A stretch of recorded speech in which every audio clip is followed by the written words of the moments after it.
هل تعلم أنه ذاكرتك لا تعمل ككاميرا تسجل الأحداث، بل تعمل مثل فنان يرسم من خياله؟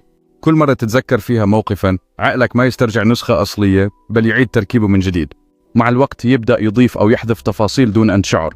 تسمى هذه الظاهرة بالذاكرة الزائفة، وهي سبب رئيسي في شهادة شهود خاطئة في المحاكم. يعني ببساطة ما تتذكره قد لا يكون ما حدث فعلا. لهذا التحقق من الحقائق أفضل من الاعتماد على الذاكرة فقط. الدماغ مبدع لكنه مش دقيقا دائما.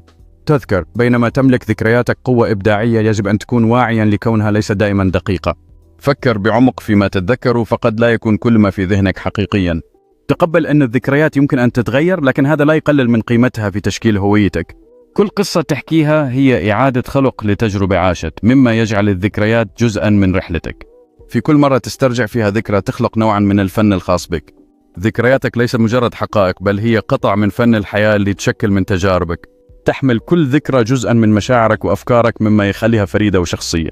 ذكرياتك تشكل شخصيتك وتوجهك في الحياة، فتذكر دائما أن ما تراه قد لا يكون الصورة الكاملة.